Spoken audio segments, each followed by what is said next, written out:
नमस्कार। छात्र नेता, वकील, फिर विधायक, 17 साल बाद अध्यक्ष पद, कैसा रहा अब तक का सफर?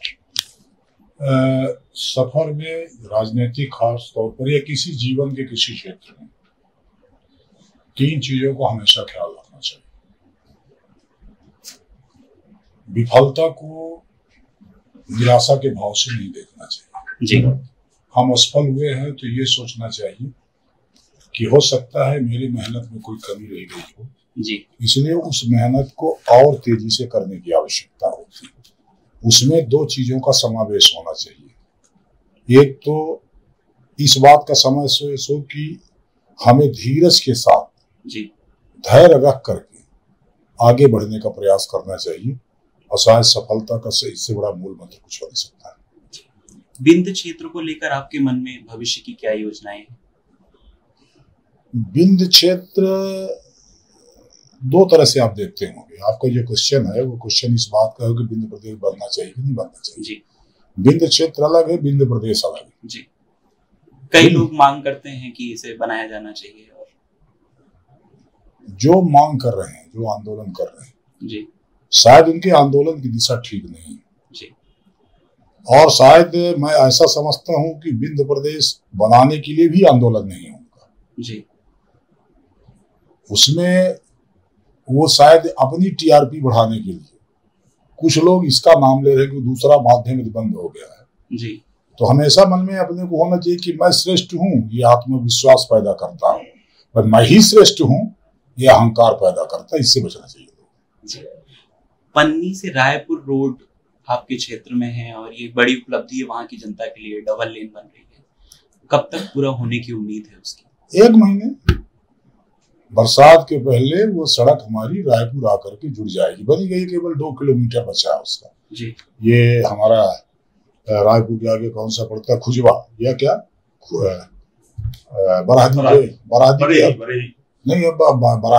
बरादी के एकदम बगल में आ गई।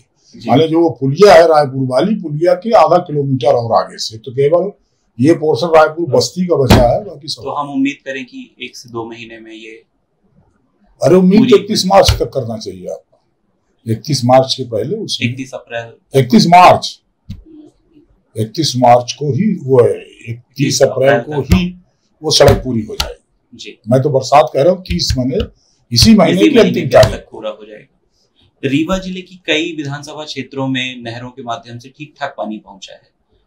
आपका जो विधानसभा क्षेत्र देवतालाब है वो थोड़ा पिछड़ा नजर आ रहा है, क्या वजह है? उसका कारण ये है कि सबसे पहले जब बाणसागर की नहरों का सर्वे हुआ तो हमारे क्षेत्र को वो जो उनकी एक प्राथमिकता या जिसको कहते हैं कि जिस आधार पर वो नहरों का निर्माण करते हैं, उसके पैमाने में हमारा क्षेत्र नहीं आ रहा था। जी। हमको कहा जा रहा था कि समुद्र तल से 3000 फीट ऊंचाई पे आपका क्षेत्र है, इसलिए वो पानी नहीं पहुंचेगा। जी। तो मैंने एक अध्ययन कराया, अध्ययन से ये पता चला कि लाख ऊंचाई पर हो, उसके एक दूसरी समस्या के निदान का तरीका है कि पाइप के माध्यम से ओवरहेड टैंक बना करके पानी भर करके पाइप से जाकर के खेतों में पानी पहुंचाया। जी। उसको माइक्रो इरिगेशन कहते हैं। तो फिर मैंने साइकिल चलाई, और साइकिल चला करके मुख्यमंत्री जी को ला करके माइक्रो इरिगेशन प्रोजेक्ट के लिए 850 करोड़ की स्वीकृत कराई। अब वो लगभग हम कंपटीशन की तरफ हैं, और मुझे ऐसा लगता है कि चुनाव के पहले जी अपने क्षेत्र के भीतर बहुत सारे गांवों के भीतर पानी दे सकूंगा। जी। कोविड की ड्यूटी में लगे डॉक्टर और नर्सों की सेवा समाप्त कर दी गई है। कोरोना फिर से बढ़ रहा है, आपको नहीं लगता कि उन्हें संविदा के आधार पर दोबारा नियुक्त करना चाहिए? नहीं, ये सरकार ने जब भर्ती की जी, तो भर्ती के समय उन्होंने कहा कि हम केवल कोरोना के लिए भर्ती कर रहे हैं। जी। और स्वाभाविक तौर पर जब कोरोना के लिए भर्ती हुई तो कोरोना के डॉक्टर बन गए, या स्टाफ नर्स या पैरामेडिकल फोर्स आ गई। जी। अब जब कोरोना खत्म हो गया तो सर्विस देने के लिए फिर कोरोना को बुलाना, तो चाइना से कांटेक्ट करना पड़ेगा और कि फिर कोरोना हमारे क्षेत्र के भीतर ले आओ, जिससे हम लोगों को दे सके। पर हम प्रयास ये कर रहे हैं कि हमारे साथ 2 साल उन्होंने काम किया है जी, तो वो प्राथमिकता के आधार पर जहां इस तरह का कोई जॉब निकलता हो जी, तो उनको प्रियॉरिटी दे करके उनको बेरोजगार नहीं करना। उनका भी परिवार है, तमाम सारे लोग हैं, अपने जीवन के साथ बिना परवाह किए जीवन के साथ खेल करके, इसीलिए मैंने उनको कोरोना वॉरियर्स कहा। जी। तो उनका भी भला हो सके, सरकार से ऐसी हमने अपेक्षा की है, मैंने कहा भी है। और अपन ये कहें कि साहब हमसे 2 साल काम करा लिया गया और हमको निकाला जा रहा, तो उसके लिए तो काम है, हम यहाँ आए थे, काम में हम सिर्फ कोरोना के लिए आए जी। तो कोरोना ना हम लौटा सकते हैं अपनी तरफ से। 5 राज्यों में फिर से एडवाइजरी जारी की गई है केंद्र सरकार के द्वारा।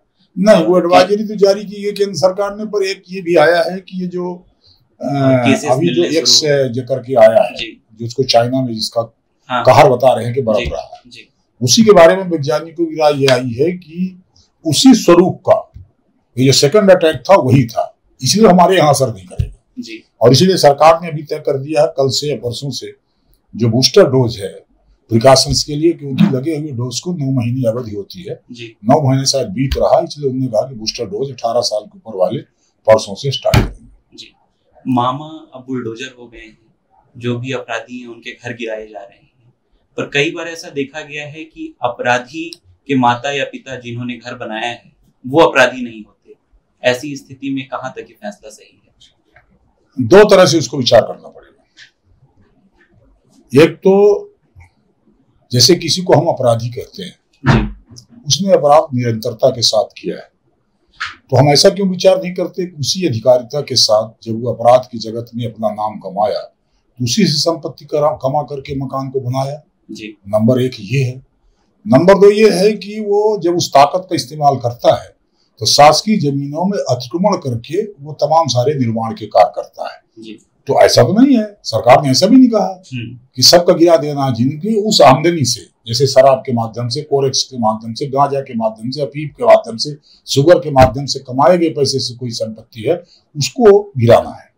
दूसरा, यदि कोई अपराध में है और ऐसा लगता है कि वो अपराध के कारण ही उसका मकान बना है, तो अतिक्रमण है, रीमा में भी मकान गिराया गया तो पूरा कहाँ गिराया गया, केवल जितना चिन्हित करके, जितना मध्य प्रदेश शासन या नगर पालिका के उत्तर में गिराया गया, बाकी कहाँ गिराया गया जी। ऐसा करके नहीं है। जहां तक रहा माँ बाप का सवाल, तो माँ बाप को तो तब सोचना चाहिए कि लड़के को कमाई से हम घर बना रहे हैं तो कभी न कभी तो खतरा हो सकता है, उनको सोचना चाहिए था, मना करना चाहिए था, तुम अपना अलग बनाओ, हमको उसी कुटिया में रहने दो। तो हम आलीशान महल में भी रहेंगे लड़के के उस कारण से, और फिर बाद में कहेंगे कि लड़का हम अलग अलग है, तो ये शायद ठीक नहीं है।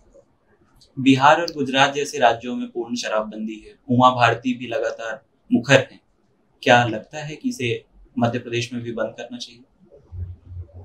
मुझे ऐसा लगता है कि जो समाज की नींव है जी, हम पुराने पौराणिक काल में चले, नशा कभी बंद नहीं था, नाम स्वरूप बदल गए। पहले सोम रस हुआ करता था जी, और राजा जब युद्ध के पहले यज्ञ करता था तो आहुति में 3 चीज मांगता था वो जी, सोम रस मांगता था, वाज मांगता था और पुत्र मांगता था। इसलिए मांगता था कि युद्ध के दरमियान यदि मैं मारा जाऊं तो हमारा पुत्र काम आवे। युद्ध का उस समय गाड़ियां नहीं थी, घोड़ा था, तो इसलिए वाज मांगता था जी। और तीसरा सोम रस मांगता था कि वो उनको नशे में करके और उनको एक जोश पैदा करके उनको लड़ाने का काम करो। ये बंद कभी नहीं था, बंद आज बिहार में भी नहीं है जी। सिर्फ फर्क ये पड़ा है कि सरकार की जो आमदनी होती थी उस आमदनी में बंदिश लग करके 10,000 12,000 करोड़ को टैक्स की कमी हो गई। बंद जिस दिन पूरी तरह से प्रतिबंध हो जाएगा जी, उस दिन वाकई में वो स्टेट बनेगा, ऐसा लगेगा कि शराब मुक्त है। शराब पीने वाले न रहे तब शराब मुक्त है, दुकान न रहे तब शराब मुक्त है, ऐसा बन ही नहीं सकता। पीने वाले नहीं होना चाहिए। हालत ये है बिहार के अंदर कि जो बॉर्डर के गांव हैं जी, पास में लगे हुए 50 किलोमीटर भी है, 100 किलोमीटर भी है, तो 100 किलोमीटर जिस तरह से हमारे यहाँ से उत्तर प्रदेश में 10 रुपए या 5 रुपए पेट्रोल डीजल कम है, तो हमारे यहाँ कटरा से लेकर के चाकघाट तक बॉर्डर जा करके उस पार तेल भरा करके लोग आते हैं। उसी तरह से वहां भी बिहार में लोग इस पार आकर के बढ़िया तबीयत से पीते हैं, 1 आध बोतल छिपा उपा कर लेके चले जाते हैं।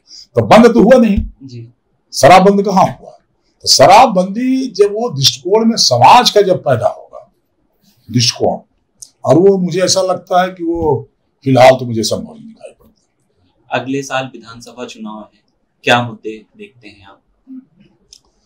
मुद्दा जो सबसे बड़ा इस बार होगा चुनाव का जी, चुनाव का मुद्दा ये होगा कि जनता के मन के भीतर एक बात आवश्यक रूप से विषय बनकर के निकलेगी कि हमने भाजपा को हरा कर या पीछे करके एक दल को सरकार बनाने का अवसर दिया जी। हमारे कारण वो सरकार नहीं गिरी है, उनकी सरकार अपने कारण गिरी। तो हम वैक्यूम तो रहने नहीं देंगे। यदि हम विपक्ष में बैठे तो सरकार बनाने का भी काम करेंगे। इनका हश्र उसी तरह से होना है जिस तरह से 80 में जनता पार्टी का हुआ था। जिस जनता पार्टी को 27 महीने पहले इसी देश की जनता ने जबरदस्त जीत दिलाई थी, नाम न जानते हुए वोट किया था, और जैसे उनने आपस में लड़ना चालू किया 80 में एकदम से पलट दिया। 27 महीने के भीतर मोह भंग गया। तो कोई बड़ा गलत काम कर दिया था क्या? कोई ऐसा भ्रष्टाचार भी नहीं किया था, कोई लूटकांड भी नहीं किया था, देश को दिवालिया भी नहीं किया था। एक उसी को लेकर के जनता ने जनता पार्टी को बाहर कर दिया था कि हमने तुमको सरकार बनाने का अवसर दिया और तुमने झगड़ा करके उस सरकार को फेल कर दिया, इसलिए तुमको दोबारा मौका नहीं देने वाले नहीं। और जब जब आप देखेंगे इस तरह से जब प्रयोग हुए हैं, सरकार को बदल करके जनता ने दूसरे पक्ष को बनाया, तो उन्होंने 5 साल नहीं चलाया। तो जनता ने उनको सबक सिखाया, चाहे वो 90 का हो, चाहे वो 77 का हो। जब कभी आप देख लो यदि जोड़ में आए हैं और सरकार 5 साल पूरा नहीं करती, तो जैसे चुनाव होता है जनता बदल करके किसी दूसरे को कर देती है। तो मुझे ऐसा लगता है कि मध्य प्रदेश के भीतर एक इशू ये भी होगा। दूसरा जो सबसे बड़ा इशू होगा अभी जो जैसा निकला है, वो इशू इस बात का है कि भारतीय जनता पार्टी ने विकास के कामों के, लोक कल्याण के कामों को कितने स्तर तक किया है। आज हम दावे के साथ कह सकते हैं कि ऐसा कोई गांव नहीं होगा, मैं ग्राम पंचायत की बात नहीं कर रहा हूं, ऐसा कोई गांव नहीं होगा जहां भारतीय जनता पार्टी की सरकार के लोक कल्याण का काम के हितग्राही 50% नहीं मिल जाएगा। गैस सिलेंडर के रूप में हो, मकान के रूप में हो, किसान अनुदान के रूप में हो, किसान को सम्मान निधि के रूप में हो, चाहे जिस रूप में आप देखेंगे उसको मिला हुआ है। आयुष्मान के रूप में देखो, मेडिकल सहायता के रूप में देखो, तो मिला हुआ है। और इसीलिए मुझे ऐसा लगता है कि ये भी एक इशू बनेगा। वो कहेंगे कि कुछ नहीं किया है और जनता कहेगी नहीं किया है। अच्छा, दूसरा ये ना कि उनकी जो एक भावना है कि हमको विरोध के लिए विरोध करना, हर बात का विरोध करना जी। अच्छा से अच्छा काम हो रहा हो तो उसका भी विरोध करना। तो मैं किस्सा सुनाता हूँ लोगों को, मुझे लगता है कुछ ज्यादा मुफीद होगा। हमको विरोध करना है। मनगमा में मैं 60 में बताता, मनगमा में तहसील बनाया, उनको नहीं बना पाए, कोई कैसे बनाएंगे, मैंने बना दिया जी। फिर वो लोगों ने सवाल किया कि ये बिल्डिंग कहाँ है, डिप्टी कलेक्टर कहाँ है, तहसीलदार कहाँ है। अब वो सब पोस्टिंग कराते गए, बिल्डिंग भी बना दिया। अब क्या बचा? तो उन्होंने कहा कि गौतम जी का कमाल देखो, इससे तहसील की बिल्डिंग का दरवाजा पूरब की तरफ होगा तो पश्चिम तरफ कर दिया। विरोध है जी। माने हमने पूरब की तरफ कर दिया तो पश्चिम की तरफ क्यों नहीं हुआ? ये भी विरोध है। इस तरह का विरोध है तो वो विरोध चलेगा। परंतु जनता इस बात को समझती है और इसलिए मुझे ऐसा लगता है कि इस सारे बिंदुओं को लेकर के जनता फिर से भारतीय जनता पार्टी की ही सकारात्मक है। पहली बार मनगमा, फिर 3 बार देवतलाव, इस बार कहां से फेस होंगे आप? निश्चित तौर पर देवतलाव से लड़ने का अवसर मिला, पार्टी ने समझा कि मुझे लड़ना चाहिए तो मुझसे प्राथमिकता पूछी तो देवतलाव। पार्टी ने एक नया रूल बनाया है या उस पर काम कर रही है 70+, तो जब चुनाव होंगे तब तो आप 70 साल कुछ महीनों के हो जाएंगे। अगर ऐसा होता है, मोदी जी 73 साल के हैं, उत्तर इसका है, और फिर से वो लड़ेंगे, फिर सरकार बनाने के लिए लड़ेंगे, उत्तर इसका है जी।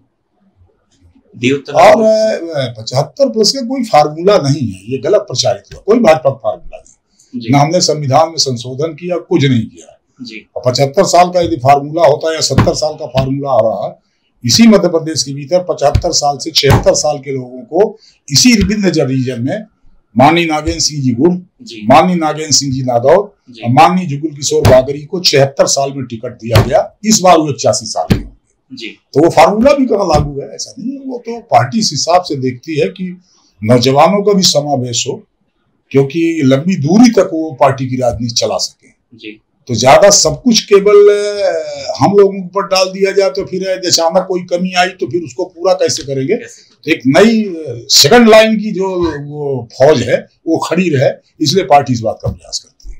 देवतलाव की जनता क्या अपेक्षा करे? क्या कुछ उसके लिए बड़ी योजनाएं रोजगार के क्षेत्र में या इंफ्रास्ट्रक्चर के क्षेत्र में? अब इंफ्रास्ट्रक्चर तो कल ही मैं उद्घाटन करके आया 141 करोड़ का जी। और कोई ऐसा नहीं कि मैंने कोई हवा में किया है जी। 141 करोड़ की परियोजनाओं को केवल हमने ये नहीं कहा कि हमने प्रपोजल किया है, बजट में ला करके उनका बजट का FFC करा करके टेंडर की प्रक्रिया में डाल करके टेंडर खुलने के इंतजार में भूमि पूजन करके आया हूँ।